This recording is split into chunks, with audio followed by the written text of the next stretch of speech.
Holy macaroni. Bertsky, episode 4. Good Lord. How have we not been booted off the interweb yet? Because nobody's seen us yet, but who knows? True. My mom said you look good, Bert. My mom said you look good. Yeah, my dad's loving it. Yeah, I know. He's the only one that comments it. Him and Watini. Shout out to Watini.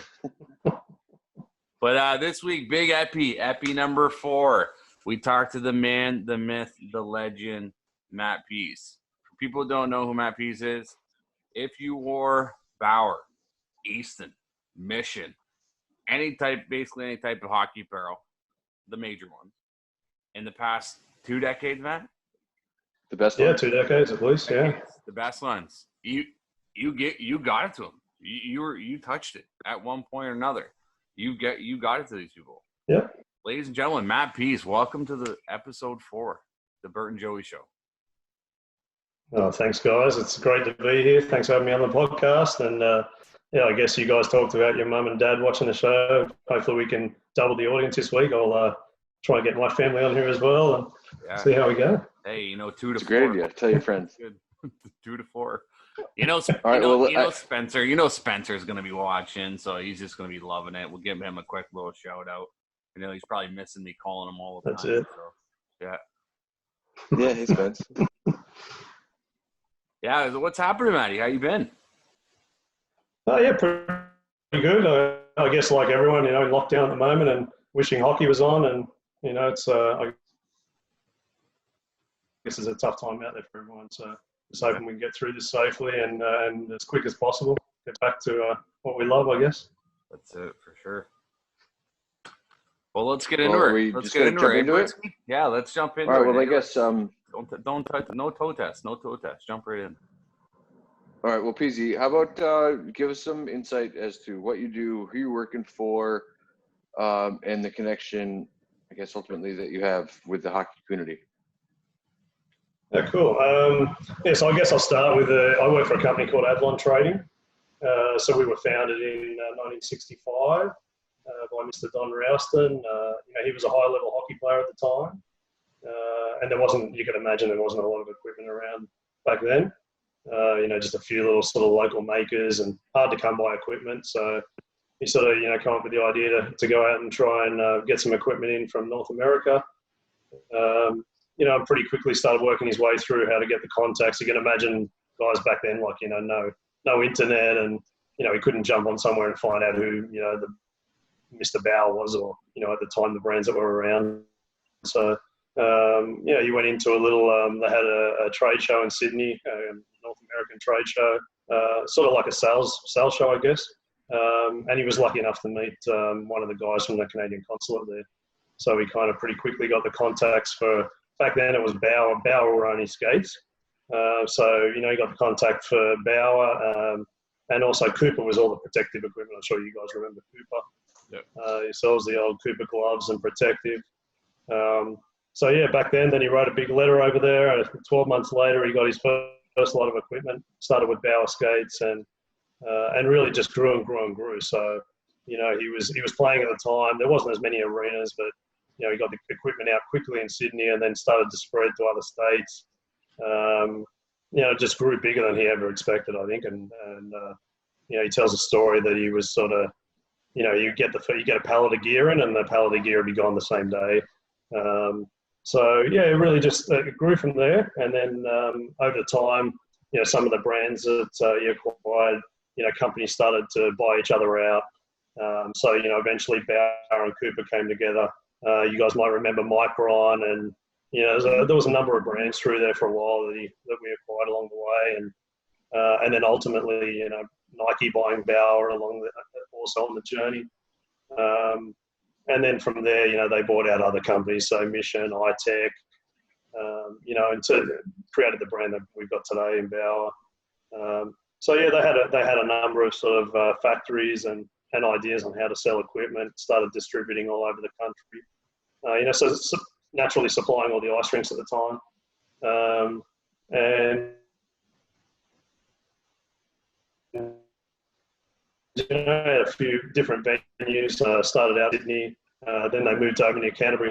So they had a sort of a factory there. So anyone listening, from back in the day in Sydney, they had their little factory and shop there for a while. Then over to Meadowbank, and that's kind of where the Skaters Network concept was born. We opened our first retail store there, and then slid over to where we are now in Rydalmere. For the record, Skaters Network's now up to its 10th year this year. So really that concept was born from, equipment was getting pretty expensive here in Australia. So we thought, we really need to bring that price down. So we've opened, since we started that concept, we've opened 2 stores. We've got the one down in O'Brien Group Arena now, just over a year old. Launched a website 10 years ago, the first store in Sydney, and I guess the rest of it is history from there. But so basically I started with the company 18 years ago as a sales rep. On the back of playing hockey, I met all the guys that owned the company. Got a little shot there and came in as a sales rep, and now, sort of 6-7 years in, took on the category management role. So got to look after a number of categories inside the company, and in particular the Bauer brand, which obviously has been, a lot of fun over the years and just an awesome thing to be in charge of. So, with the hockey passion, I guess, and everything else that goes along with it. Yeah, that leads me to my next question. What's it like to have my dream job? One sec before I go in it. Yeah. Great little tidbit fact, Bertsky. Zane Jones. Yes. I found this out a couple years ago. Matt told me actually, and he found it a couple years ago. Zane Jones' grandfather, Zane Jones, obviously everybody knows who Zane Train is. Zane Jones's grandfather had got the first pair of skates off the very first pallet in Australia. Yeah, from Don Ralston. And then they went on to be lifetime friends. Yep. Don visited him in Canada a couple of times. And that was really surprising when Zane showed up a couple of years ago and came down, and, all the connection came into play. That was pretty cool, really. So, yeah. And I even think back to when Don first started, when he first sent you can imagine trying to order from Canada, he was sending letters, and, there was no email, there was no fax machines, there was nothing like that. And, he had to handwrite an order and send it over. And then eventually he made, he was a bit of a pioneer and made some trips to Canada. He stayed with the original owner of Bauer, he went down into Toronto and stayed with him on his property. And, so he had some huge contacts, and he's pretty well known through the industry. And, we celebrated our 50 years 5 years ago. Wow. As a company, and Don's now retired. He's 83 years old, but he came across to Florida with me to the Bauer conference, and they did a huge presentation for the 50-year celebration for him. Wow. Funnily enough, made him national team jerseys with the number 50 on the back of his name, and really cool stuff. For a guy that's been, when you talk about me being linked to bring. That first brought in a serious brand, and you can only imagine how many skates he's sold over time, and how many players have worn his equipment, and how much he's brought to the game itself. Yeah, for sure. Bertsky. Well, I guess moving forward, so you're not only dealing with hockey equipment. What other products, what other sports you guys involved in? So with Adlon itself, so we're in the baseball industry as well. So we have Eastern baseball and softball. We've had that brand for over 30 years. I'm not sure if you guys are aware, but it's now owned by the same company as Bauer. Yeah. So they're both part of the same portfolio, but we've had both of them for a long time. We're in the figure skate market. We do wrist sport figure skates and MK Wilson. Rental skates. Blade Master, the skate sharpening machine. So we supply a lot of the rinks around the country with the Magic Blue Bombers that everyone loves or hates. All their skate sharpening machines. We're GM Cricket, so Gunnermore Cricket. So that's sort of more recent times. We've had that for about 10 years. And they're owned by a company called Unicorn Darts. So anyone that's ever thrown a dart at a dartboard or watched it on TV, you'll see the Unicorn name around a lot. Jesus. So we represent that company as well. We supply to all the major sort of sporting good chains, Rebel Sports. There's plenty of different names there. We also do Rollerblade, so the original Rollerblade brand. And we have a number of our own sort of in-house rollerblade and roller skate brands. But we were also acquired by a company in Melbourne 3 years ago. So Don retired. We were taken on by a company called Texas Peak. So they're based in Melbourne, and they're the distributor of Brooks running shoes. Diesel clothing. You guys know the Diesel brand, Diesel jeans? Sure, definitely would. Yeah, exactly. We bought those. Actually, I got Diesel on. Pretty sick. Yeah. Fully sick. There you go. So these guys, I mean, they're a much larger company than us, so they bring a lot of expertise and experience in retail. They've got their own, all the Diesel stores. They own all the stores. Their own Brooks running shoe stores as well, and so we're looking forward to the next step in our company and what they bring to us, and all that sort of stuff. So, and they own a couple of other companies. So they got a company called Bike Corp, sell a lot of bike products, and some school supply companies as well. So. Yeah, we know Brooks. We know Brooks runners. We're dads. We got Brooks runners. Fully sick ones. You got Brooks runners on right now, have you? Nah, I got a polka dot blanket around my feet because it's cold. Bloody windy as shit. But so I mean, that's really I guess that's a background of our company. Yeah, that's a lot of hats. A lot of responsibility. One that I'm not too keen on doing. I don't really like responsibility. But that's pretty wild, though. Primarily, like Pease, like we met, obviously Bertsy too. We all met through the hockey, the great hockey community. But you yourself, you got a hockey background, bud. You primarily focus, like you are what some people may call, you're an ice dog. You're an ice dog for life. You're, Fridge always refers to as, he's a bomber. He's a bomber. He's a bomber for life. So what's your connection with the ice dogs? Like, you had you were a Central Coast Rhino, a Blue Haven Rhino, and a Sydney Ice Dog. But, that's it. Yeah, that's it. But so tell us about your connection with and your hockey career and your career, your lackluster career. Yeah, well, your connection with the dogs. Yeah, exactly. There you go. Well, I guess I'll start by saying I grew up in Sydney, so an Aussie kid in Western Sydney, and I played all the Aussie sports first, so I was a pretty late starter to ice hockey and hockey, as you say, and so I played everything else first. I played rugby league and I played soccer and cricket and all the Aussie sports, and I discovered ice hockey really by luck. So my brother and I had a younger brother. We got invited to a birthday party at the Blacktown Ice Rink.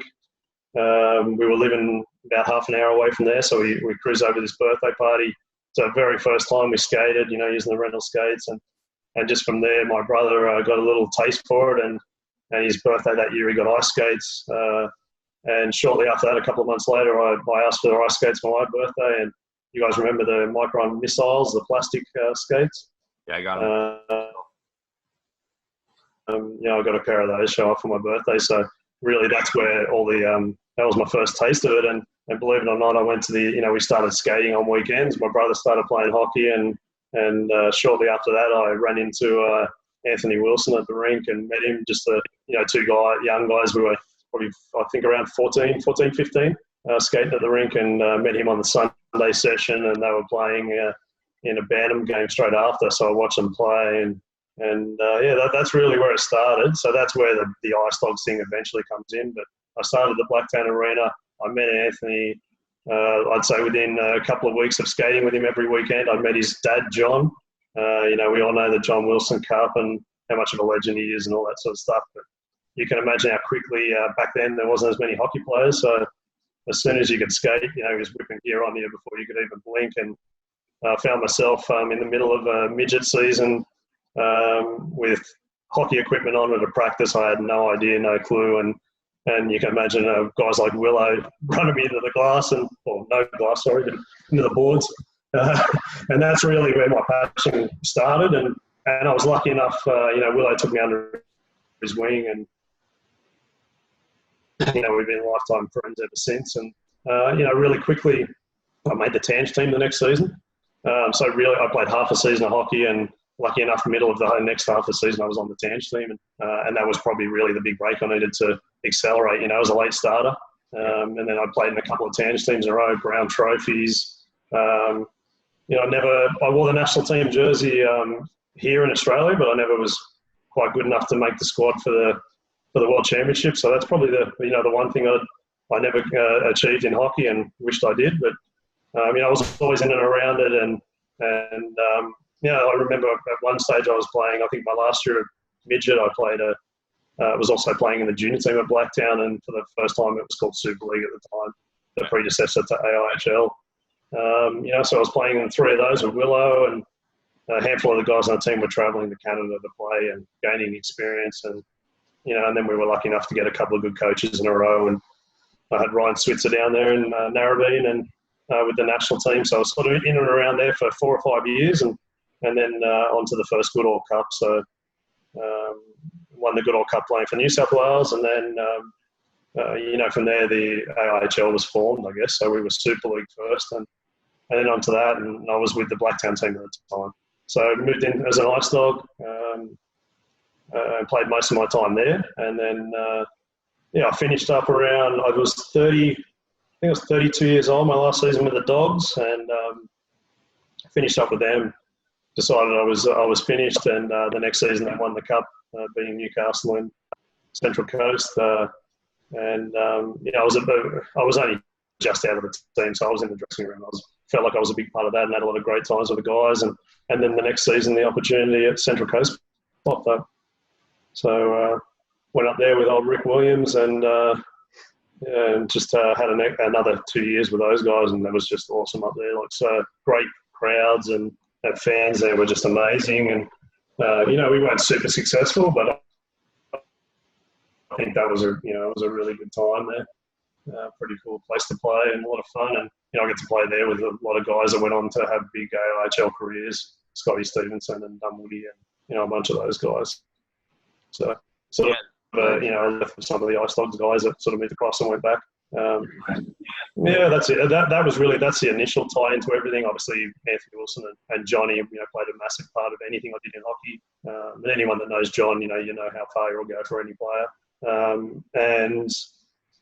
From there, I coached a lot with Willow as well. We were, development league guys on the weekend. We were coaching multiple teams each, and we came through. That club had some pretty, great mentors for us. We had Mark Stevenson there, Dion Dunwoody, and a lot of good coaches and guys that rolled through there for a time, and then a lot of players that eventually became great players as well in AIHL. So that was really cool. And then, as you guys both know, then on to my son playing. So, he was lucky. He started skating when he was 2, and then playing ice hockey when he was 5. And I was lucky enough, I coached him for a long time and all the way through, and watched him go right up to AIHL as well. So that sort of solidified the tie with the Dogs. So that's where the connection comes from. And I guess that's my hockey career, and on the ice side anyway. So a lot of fun. Man, it's funny. It's like the Wilsons are the common denominator for a lot of people starting to play hockey in and around the Sydney area. I've heard this very similar story a handful of times. It's awesome. Absolute legends. Yeah, those are household names, that you're mentioning, throwing around there. Your Stevensons, your Wilsons, Dunwoodies. Anybody in the hockey community in Australia knows exactly who they are. And like I said, they're household names. And, for those people to take you under the wing and a group of guys like that, that's no wonder you went for so long, and you continued to do your passion of what you do and keep that connection and stuff. Over the years, the players we had from North America. What's that? Yeah. I guess the one thing I didn't say there, all the imports that we had over time as well. All of the guys that come over from North America or Europe, and as an Aussie hockey player, it's I certainly don't take any of that for granted. Like some of the guys that mentored us on the way through, and coaching and playing, and get to see the game played the way it should be, and all that sort of stuff. And the AIHL where it is today, it doesn't get there with all those people coming over, right? Yeah, I think on the end off the ice too. Yeah, for sure. Yeah. Oh yeah, absolutely. We touched base a little bit earlier on a bit of the COVID and stuff like that, and the whole hockey industry and how you're a massive part and basically the benchmark of a hockey industry in Australia. With the COVID-19 and the pandemic and stuff that's going on, not obviously not just here, worldwide, and anybody who hasn't been living under a rock for the past 3 months knows that. But this is a major thing that's going to take a hit to the hockey community, the hockey, like the retail portion of it. What do you think? How you guys are thinking and bounce back, or like what type of effect do you guys see? And we had a quick chat, and there was some parts you had an effect on it, but other parts it jumped in there. Like, yeah, well, I think I guess I'll start by saying obviously we're all affected by it in nationwide, but when it comes to hockey, I guess it affects us all in different ways. Obviously as players, arenas are closed, as we all know, and so that's obviously the most immediate effect is we're not playing. You can imagine the effect that has on clubs and associations and their fundraising and just making ends meet and keeping this thing going through this little this stoppage. It's really difficult, but I guess I can give you the most insight about the arenas, what's happening around the world a little bit as well. I mean, I deal with a lot of different brands and distributors that sort of, the other day I asked a question of one of our suppliers, what's happening in the rest of around the rest of the world, who's got ice rinks open at the moment. And, there's only really, like he said, the only country at the moment that has any ice rinks open at all is Sweden. So you've probably seen on the news that, they've handled COVID a little differently to other countries. But in Sweden, there's no hockey still. I mean, they stopped hockey in the season. And I guess, the biggest difficulty for us coming up is that, that we're in the opposite season to the Northern Hemisphere. So, whereas they've sort of, depending on how long COVID goes for, they've seen the end of their season delayed. But, they had majority of the season. So they had, 2/3, 3/4 of their season happen.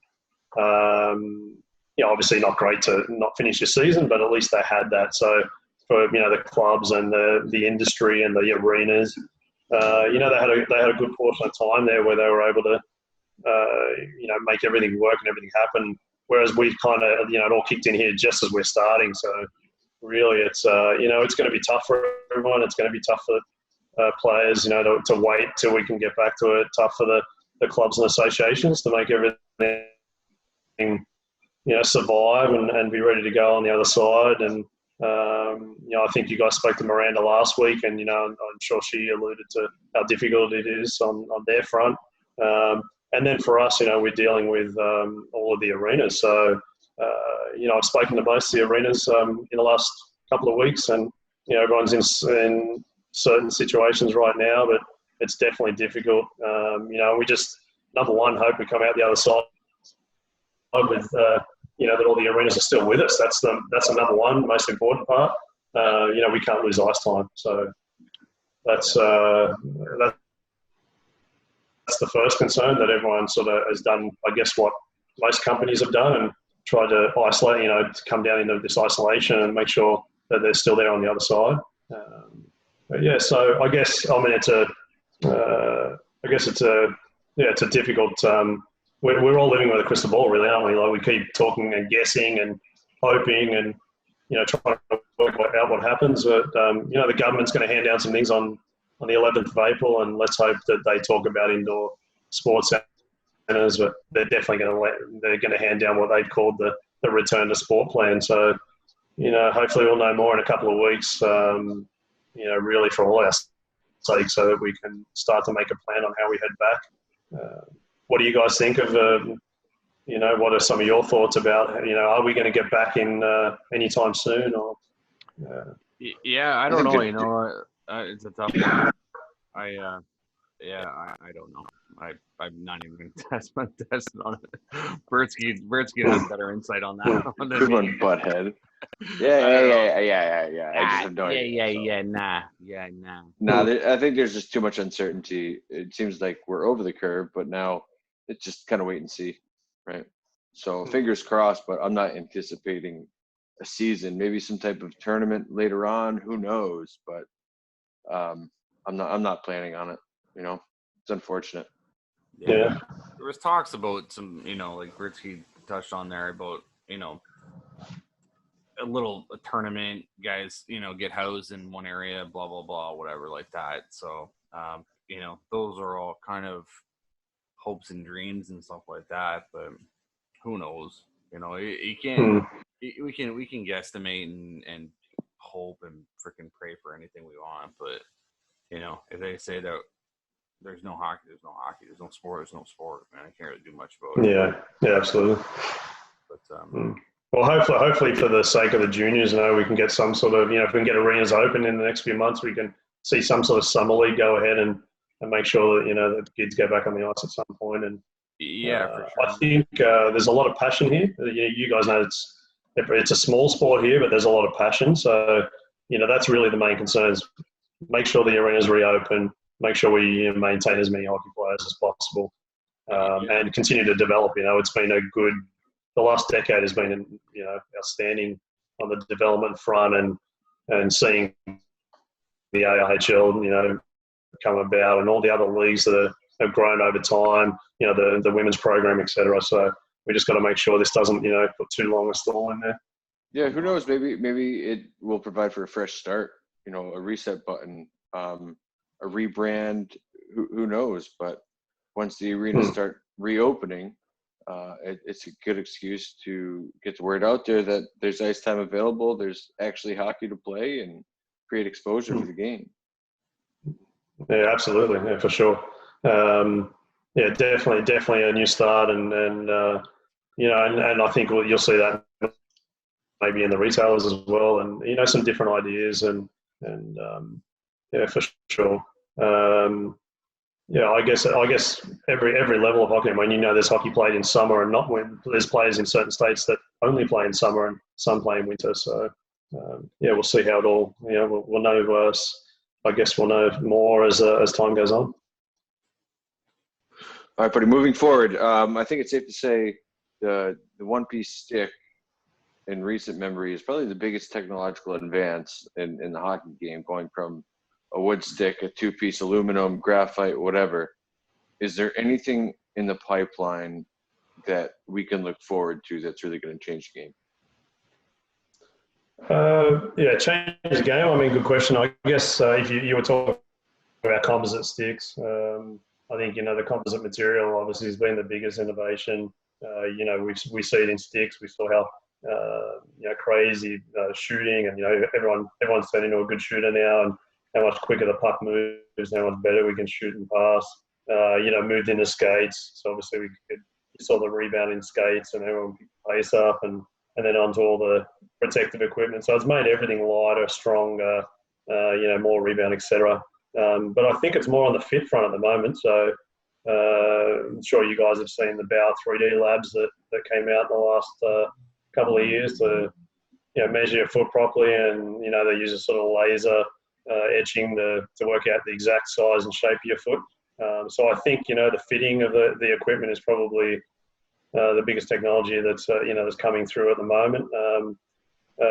With Bauer this year, so it's called Back to Hockey 20 when all the new equipment comes out second half of the year, for the next North American season. They're launching a new part of the 3D lab called 4D lab. So it's going to take even more measurements of your foot. You guys are familiar with the Vapor, Supreme, and Nexus skates. So they're all completely different fits. But you could imagine, so Bauer was on the right path. They worked out that, the skates have to fit really well to make us move quicker. And people were often picking skates based on looks, or, I like Vapor over Supreme. But once we got the 3D lab, we could actually say, hey, your foot is actually the shape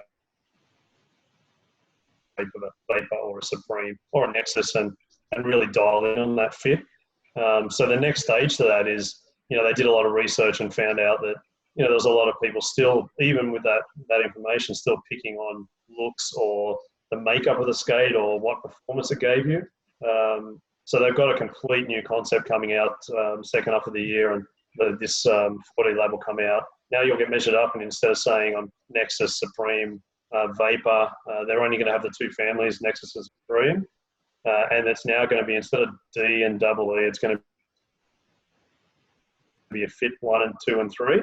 So basically you'll come in, stand on these machines, work out which fit you are, then you can work out which skate you want to skate in. So which one you like the look of, which one's going to have the performance that you want.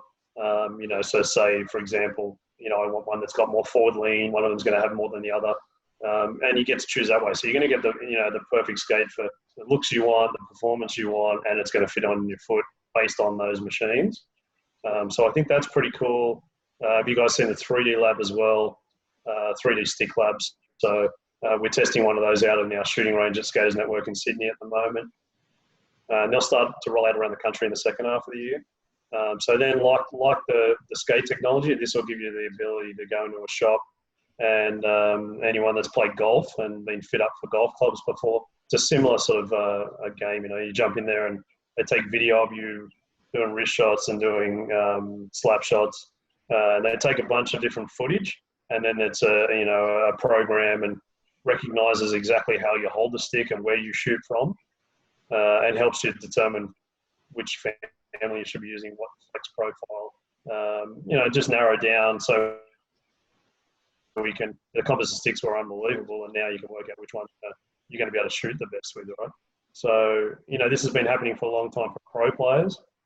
So, you get your NHL guys, they get tested, they work through all the different sticks, and, they see the result. Similar to when you go to for a golf fitting, you see how far the ball goes and which clubs are going to work the best for you.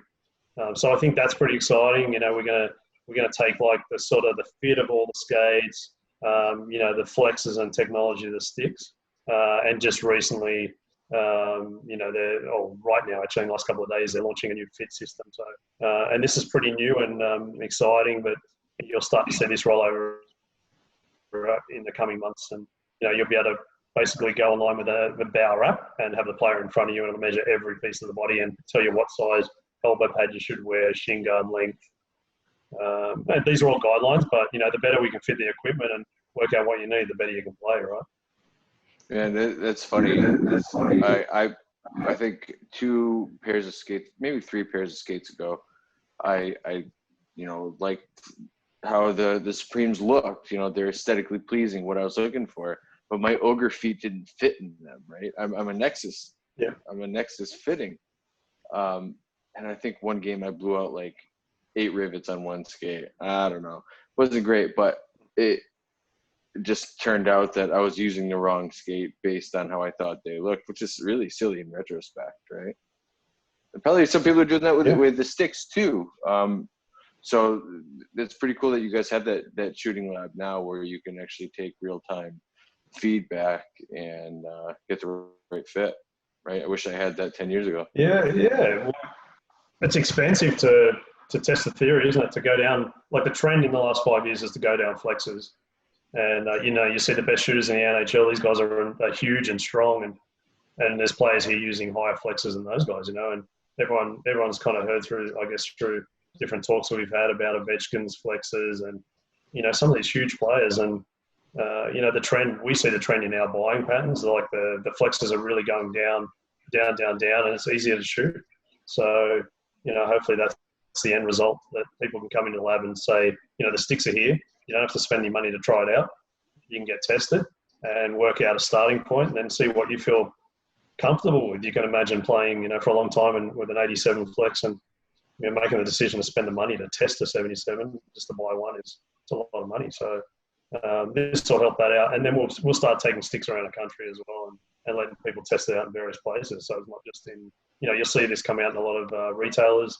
We've already got those, the skate labs we talked about before.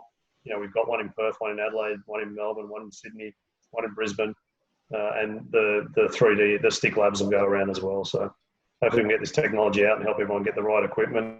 It's, I guess, a super important part of the game is to make sure you got the right goods, right? Yeah, and I think that'll ultimately help Australian hockey, because you do like a road show with a lot of the national team camps, some of the summer camps, and have those on hand there where guys can actually have them in their hand and feel the difference. Hopefully it'll build hockey in general, I guess. And I guess, all right, well, moving into that and getting into Australian hockey in general. All right, let's have a think here. What one is an absolute given, I know that, but give me like your starting six Australian ice hockey players of all time. Yeah, wing, that's center, cool wing, question. TD, goalie. Yeah, that's a cool question. I mean, obviously, I've played for over 30 years. There's been a lot of good Aussie hockey players around the place. So it's probably it's hard to narrow it down to six, but if I have to, I'll start at the back. So recently there's been some pretty awesome Aussie goalies. A couple of guys have dominated the AIHL, but the guy I'm going to go with is more from my era, and probably he's before the AIHL started. He's currently involved with the AIHL. So he's one of the assistant coaches down at the Mustangs there. But his name's Damien Holland, so I don't know if you guys know much about him, but he's one of the most accomplished hockey players in the country, full NCAA scholarship in Chicago.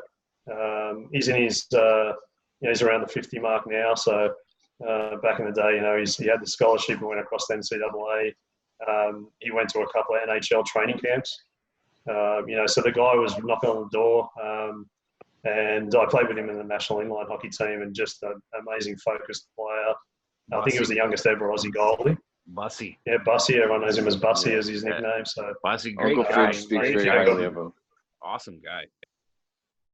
Oh man, he's a great guy, and he plays now Old Dogs Old Timers team now, and he's just amazing. He played in the AHL. Was it last season or the season before? 2 years ago. Yeah, Years good for ago, him. yeah. That was awesome. Yeah, it's unreal, man. So, and I'd say, just guessing, hopefully Bussy, you're not listening, but I'm guessing he was probably 48 at the time. So it's an amazing feat. So he's in net.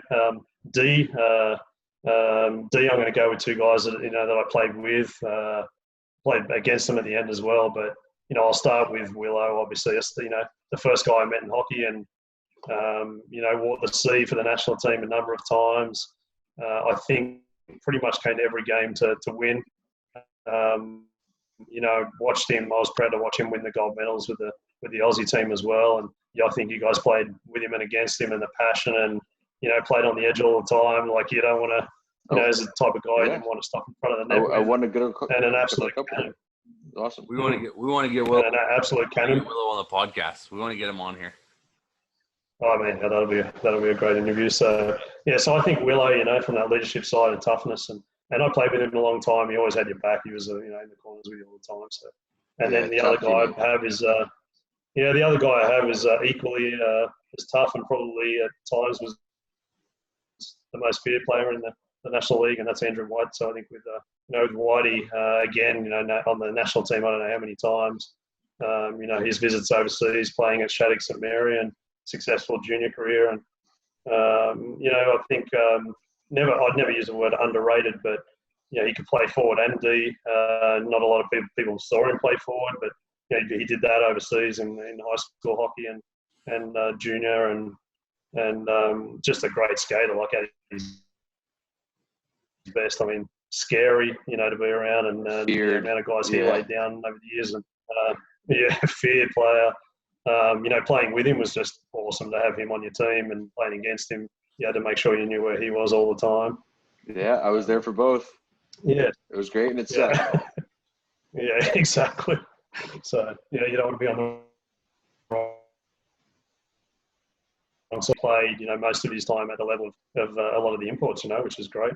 And then moving up front, I'll go first guy up front, I'd say go with Mr. Consistency, Greg Oddie, and I played against him and watched him a lot, and just I think I always knew how good he was when I played against him, but then when I stopped playing and watch him from the stands, just an amazing hockey IQ and timing, and competitor, and I think he played the most games, right, the AHL, and the most points, and had a lot to do with him over the years as well, and we've got a connection through.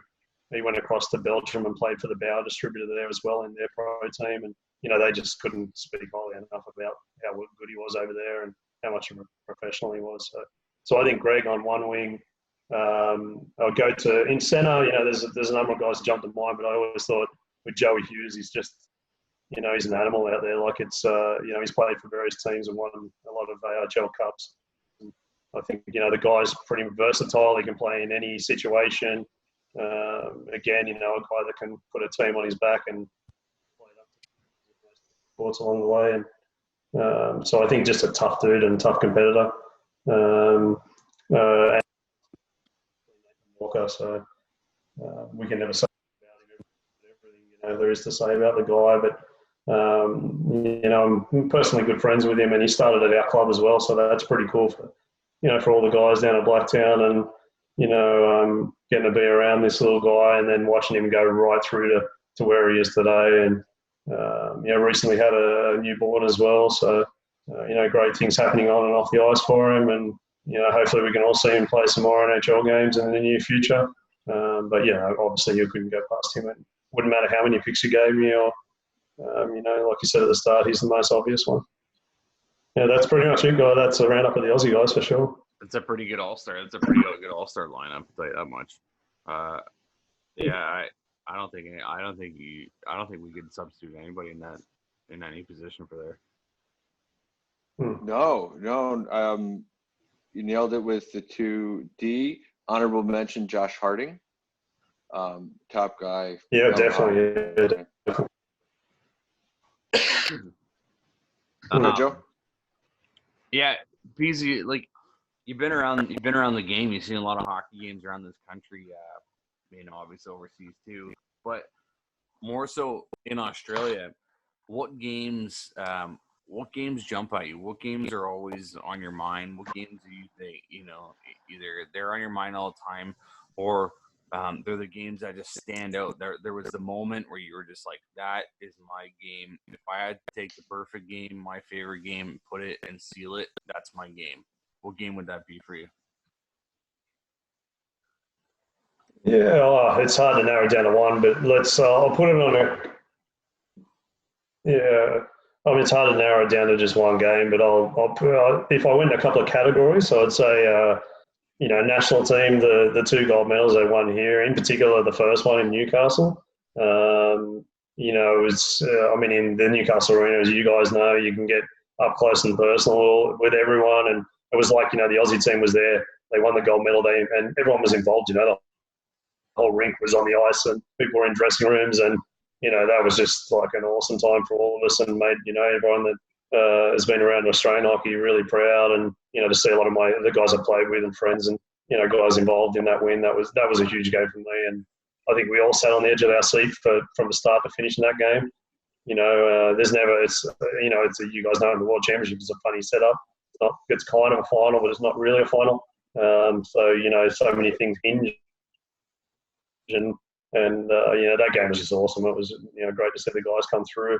The second one of those in Melbourne was was great as well, and that was our first taste of seeing, I guess, Nathan Walker in the sort of senior hockey at a young age, and then for me the Ice Dogs, their first win, unfortunately for me, was the season after I left the team, but I was sort of heading into retirement at that stage, and but I was in the room with them and a part of it, and I remember Willow's big bomb from outside the blue line, Nezzy.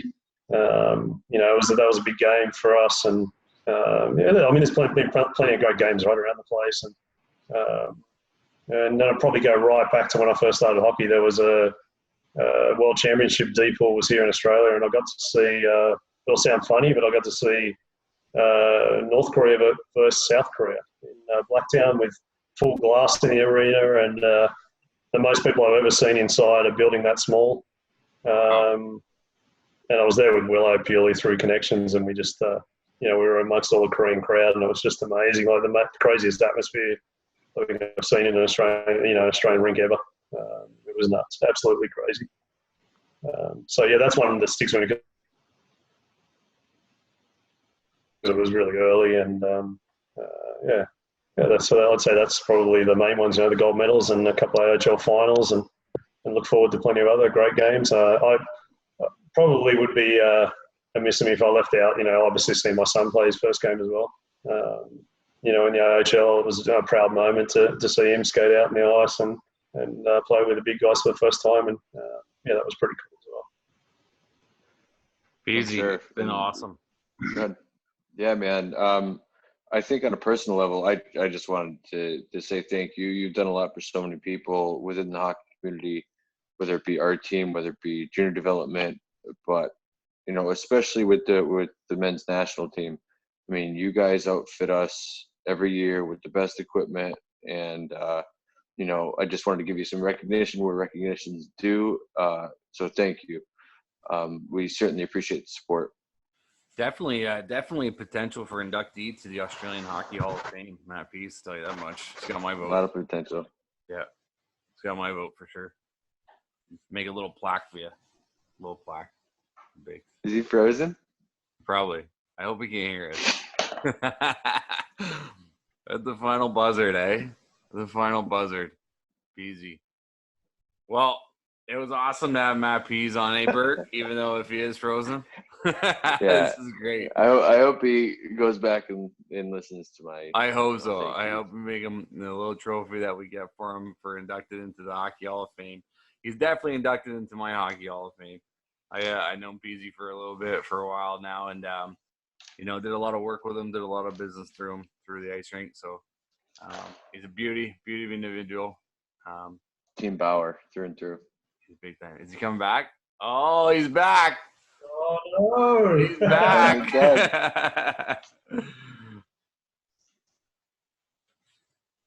Well, oh, he's frozen again. he's gone. I heard when you got up to the national team. And There you go. Here I am. Well, we just complimented you the whole time, and then you were gone. Oh no. That's all right. You'll see the final cut. It'll be great. Yeah, we'll do you well. So, well, Peasy, it's been awesome. Like I said there, we've known each other for a while and did a lot of work, a lot of business together, and we've had a couple cocktails, and for sure we got to catch up once this whole thing's behind us, have a couple more.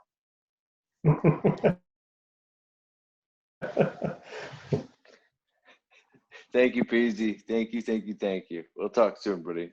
All right, buddy. Take care, brother. Take care. Thanks for having me, guys. Thanks, guys. All right, bud. Catch you.